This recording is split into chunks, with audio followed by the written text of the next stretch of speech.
Lucinda avait toujours été connue pour ses compétences impeccables en tant que coiffeuse. Son salon, niché au cœur de la ville animée, attirait des clients de tout horizon. Qu'il s'agisse d'une coiffure élaborée pour un mariage ou d'une simple coupe, le talent de Lucinda se révélait à travers chaque mèche de cheveux qu'elle touchait. Mais au coucher du soleil chaque nuit, et à mesure que l'énergie bouillonnante de la journée s'éteignait, quelque chose d'étrange se produisait. Lucinda fermait son salon à clé, mais entendait un doux murmure flottant dans l'air immobile. Au début, elle ignora, pensant que c'était le vent ou son esprit qui lui jouait des tours. Cependant, les murmures persistèrent, devenant plus clairs chaque nuit qui passait. Ils ne parlaient pas en phrases incohérentes, mais en mots fragmentés, laissant Lucinda intriguée et légèrement mal à l'aise. Un soir, après une longue journée de coiffure, Lucinda remarqua quelque chose d'étrange dans son salon. Le vieux pot, qui avait été dans sa famille pendant des générations, semblait avoir légèrement bougé. C'était un objet simple et sans prétention qu'elle gardait sur une étagère haute. Plus par sentiment que par décor, sa mère le lui avait transmis et avant cela, il appartenait à sa grand-mère. Lucinda n'y avait jamais vraiment pensé jusqu'à maintenant. En l'examinant de plus près, elle sentit un frisson lui parcourir l'échine. Le pot avait une lueur étrange, presque surnaturelle, comme s'il était vivant.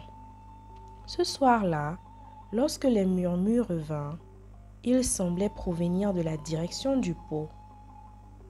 Le lendemain matin, Lucinda ne pouvait pas se débarrasser de ce sentiment étrange. Elle avait réussi plus que ce qu'elle n'avait jamais imaginé. Mais quelque chose la troublait. Les murmures, le pot et la connexion étrange entre eux commençaient à envahir ses pensées. Ce pot pouvait-il être la clé pour comprendre la mystérieuse voix? Elle n'en avait aucune idée. Mais une chose était certaine. Elle allait devoir affronter ce qui la hantait si elle voulait retrouver la paix d'esprit. Lucinda tenta d'ignorer les murmures, qui étaient devenus un événement nocturne. Les affaires prospéraient et son nom était sur toutes les lèvres. Les clients la louaient pour ses techniques impeccables et sa liste d'attente s'étirait sur plusieurs mois. Ce nouveau succès aurait dû être une source de joie, mais Lucinda se sentait de plus en plus anxieuse chaque jour qui passait. Malgré les éloges croissants, elle ne pouvait se débarrasser du sentiment que quelque chose n'allait pas. Les murmures apparaissaient toujours quand elle était seule, lorsque l'agitation du salon s'éteignait et que la rue à l'extérieur devenait silencieuse. Une nuit alors, que Lucinda ferma le salon, elle décida d'examiner à nouveau le vieux pot. Il était là, inoffensif et simple, mais elle ne pouvait se défaire de l'expression qu'il renfermait un sombre secret. Elle le souleva soigneusement, le retournant dans ses mains. Il n'y avait rien de visiblement inhabituel à son sujet. Pas de marque, pas de symbole étrange, juste un vieux pot qui avait été transmis à travers des générations. Mais alors qu'elle le fixait, elle ressentit une étrange attraction, comme si le pot essayait de communiquer avec elle. Le posant avec frustration, Lucinda soupira. Imaginait-elle tout cela, où il y avait vraiment quelque chose de plus dans cet héritage familial? Cette nuit-là, le murmure revint, mais cette fois-ci, il n'était pas fragmenté, il était clair, presque conversationnel. Il était temps, dit la voix. Lucinda se figea dans son lit, son cœur battant la chamade. Tant pourquoi? Elle ne put se résoudre à répondre. Mais elle savait que la voix avait raison. Quelque chose approchait, quelque chose d'inévitable. Tandis qu'elle restait éveillée dans l'obscurité, Lucinda fit une promesse silencieuse à elle-même. Elle affronterait ce qui la hantait, quoi qu'il en coûte. Elle ne pouvait plus vivre dans la peur, pas avec tant de choses en jeu. Lucinda avait toujours été une femme d'action. Si quelque chose la troublait, elle affrontait de front. Mais les murmures qui la hantaient la nuit étaient différents de tout ce qu'elle avait affronté auparavant. Ils étaient intangibles, insaisissables et s'infiltraient dans les recoins silencieux de son esprit, la faisant douter de sa propre santé mentale. Pourtant, Lucinda n'était pas du genre à reculer. Déterminée à résoudre le mystère, elle décida de passer une soirée dans son salon après les heures de fermeture. Elle avait besoin de savoir si les murmures étaient liés au bâtiment, au pot ou à quelque chose d'autre. Lorsque l'horloge sonna minuit, Lucinda s'assit dans le salon, faiblement éclairé, attendant. Elle avait éteint toutes les lumières, sauf une lampe près du pot. Le silence était assourdissant. Chaque craquement et gémissement du bâtiment était amplifié dans l'immobilité. Des heures passèrent et juste au moment où elle s'apprêtait à abandonner, cela se produisit. L'air dans le salon changea, devenant plus froid. Le faible son d'un murmure commençait à remplir la pièce. Mais cette fois-ci, Lucinda n'avait pas peur. Elle était prête. « Montrez-vous » murmura-t-elle à retour, sa voix ferme. Le murmure devient plus fort et soudain, une silhouette commença à se matérialiser devant elle. Au début, c'était flou, comme de la fumée tourbillonnant dans l'air, mais bientôt, cela prit une forme plus définie. Une femme vêtue de vêtements anciens se tenait devant elle, ses yeux tristes, son visage pâle et éthéré. Lucinda la fixa, choquée, incapable de bouger. Le fantôme parla, sa voix douce et empreinte de tristesse. « Je suis liée à cet endroit, à ce qui m'a été pris, » dit-elle, son regard se posant sur le vieux pot. Le cœur de Lucinda se mit à battre violemment dans sa poitrine, alors qu'elle comprenait la vérité. Le fantôme, les murmures, son succès, tout était lié au pot. Mais pourquoi? Et qu'est-ce qui avait été pris? Et qui avait pris cet esprit, ce qui l'appartenait? Les réponses étaient encore enveloppées de mystère, mais Lucinda savait quelque chose. Elle avait ouvert une porte qui ne pourrait jamais être refermée. Lucinda resta figée sur sa chaise, ses yeux rivés sur la silhouette fantomatique devant elle. Le fantôme, avec sa présence éthérée, irradiait une tristesse d'un autre monde qui touchait profondément Lucinda. « Que veux-tu dire ?» demanda Lucinda, sa voix à peine un murmure. « Qu'est-ce qui t'a été pris ?» Les yeux du fantôme, remplis de chagrin, vacillèrent tandis qu'elle désignait le pot du doigt. « Ce pot n'est pas qu'un simple héritage familial, » commença le fantôme. « Il renferme bien plus que les souvenirs de tes ancêtres. Il contient une malédiction qui a été transmise à travers les générations de ta famille. » L'esprit de Lucinda s'emballa. Une malédiction? Cela semblait impossible, mais avant qu'elle ne puisse rassembler ses pensées, le fantôme continua. « Il y a longtemps, ton arrière-arrière-grand-mère a reçu ce pot en cadeau, mais elle ignorait qu'il avait été volé. Il appartenait à une femme, une guérisseuse puissante, qui avait été trahie par son village. Il lui avait tout pris, y compris ce pot, qu'elle utilisait dans ses rituels. Dans un dernier acte de vengeance, elle a maudit le pot et tous ceux qui le posséderaient. Bien qu'il apporte fortune et succès à ses propriétaires, Il exige un prix terrible. Moi aussi j'ai été victime de cette malédiction. Un frisson parcourut le dos de Lucinda. Son récent succès, les murmures, le fantôme, tout commençait à prendre sens. « Qu'as-tu perdu ?» demanda Lucinda d'une voix tremblante. Le visage du fantôme se tordit de douleur alors qu'elle répondait. « J'ai perdu ma vie, dit-elle doucement. Et si tu ne brises pas la malédiction, tu perdras quelque chose qui t'est tout aussi cher. » Le poids des paroles du fantôme s'abattit sur Lucinda et elle comprit qu'elle ne pouvait plus ignorer cet avertissement. Mais comment pouvait-elle briser une malédiction vieille de plusieurs générations? Le lendemain matin, Lucinda ne pouvait chasser l'avertissement du fantôme de son esprit. Son salon autrefois prospère lui semblait désormais étrange et froid. Alors qu'elle coiffait les cheveux des clients, ses mains bougeaient machinalement, tandis que son esprit tourbillonnait de questions. Comment était-elle censée briser cette malédiction? Et que devrait-elle sacrifier en retour? Après que son dernier client eut quitté le salon, Lucinda ferma rapidement les portes et se précipita chez sa grand-mère. Agnès, sa grand-mère était la seule personne qui pouvait peut-être avoir des réponses. Bien que vieillissante, Agnès avait une mémoire vive et connaissait l'histoire de la famille mieux que quiconque.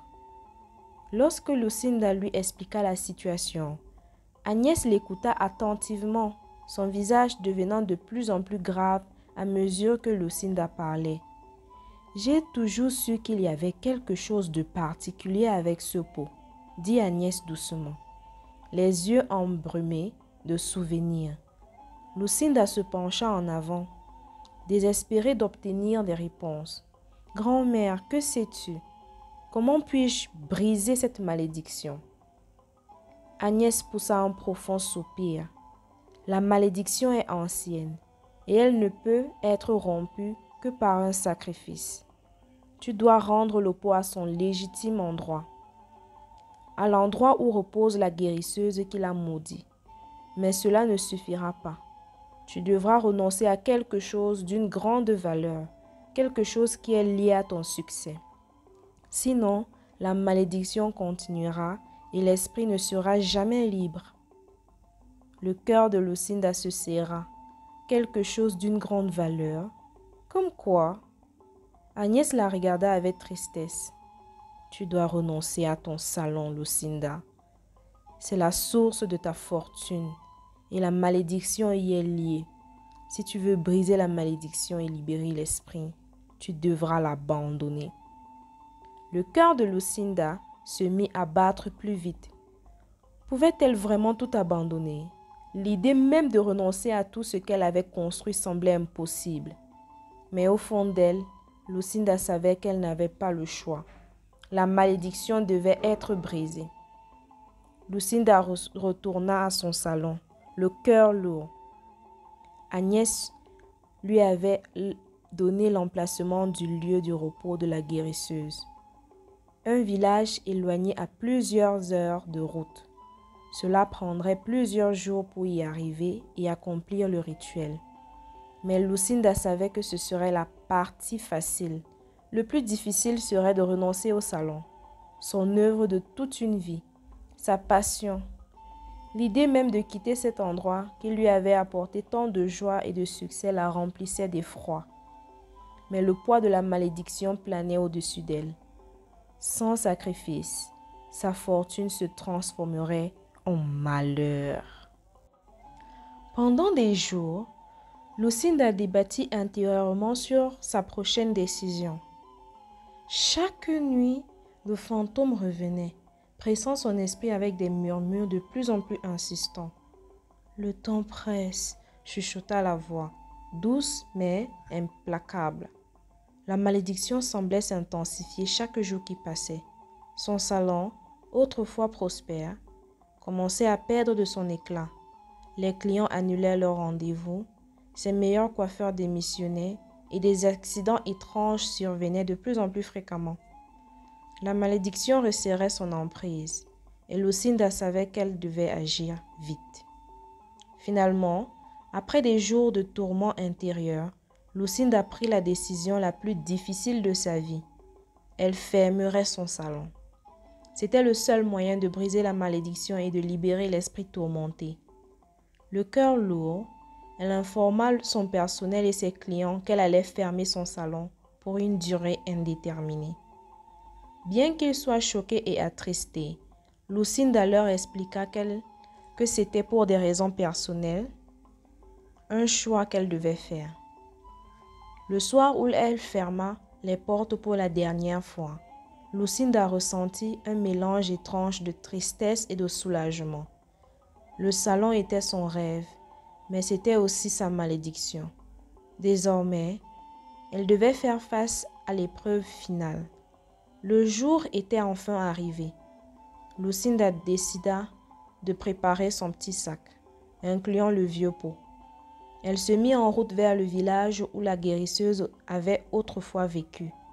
Le trajet était long et monotone, laissant à Lucinda trop de temps pour réfléchir.